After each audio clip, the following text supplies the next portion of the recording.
Lecture du livre de Ellen G. White, intitulé Message à la jeunesse.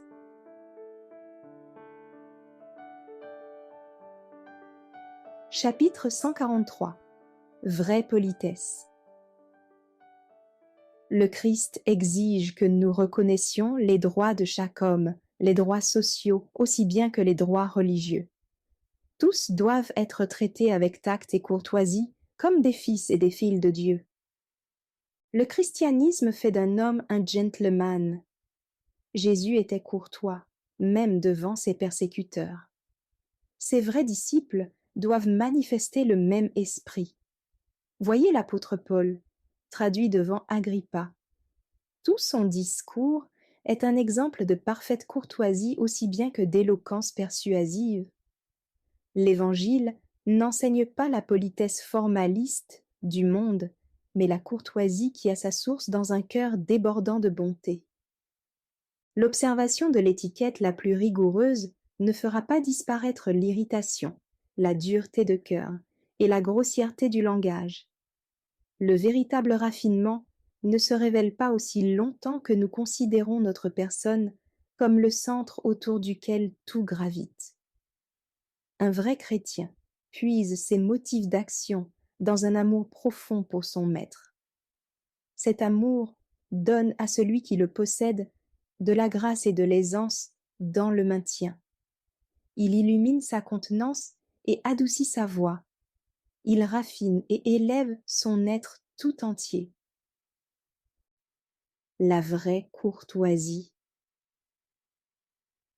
Les hommes et les femmes qui connaissent par la volonté de Dieu devraient absolument apprendre à devenir des ouvriers capables dans sa cause.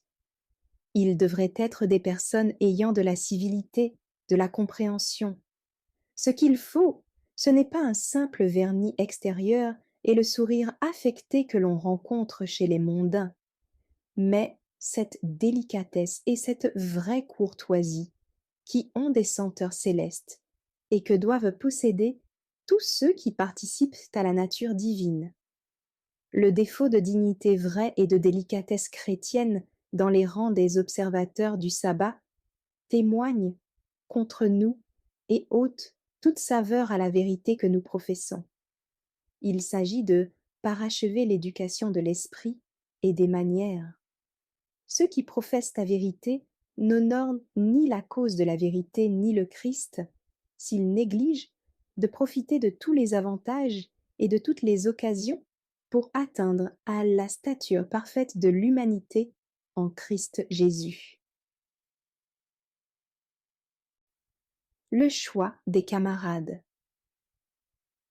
Les jeunes gens qui vivent en bonne harmonie avec le Christ choisiront des camarades capables de les aider à faire le bien. Ils éviteront les fréquentations qui ne pourraient contribuer à développer en eux de bons principes et de nobles desseins. On rencontre partout des jeunes gens dont l'esprit a été jeté dans un moule grossier. Quand les circonstances nous mettent en contact avec eux, nous qui avons pris position, sans réserve, du côté de Christ, nous devons rester fermement attachés au bien, tel que la raison et la conscience nous le font connaître. Merci d'avoir écouté cette lecture. Si vous avez des questions ou des remarques sur le thème abordé, n'hésitez pas à les partager dans les commentaires et notre équipe ne manquera pas de les considérer. À bientôt sur lereste.org.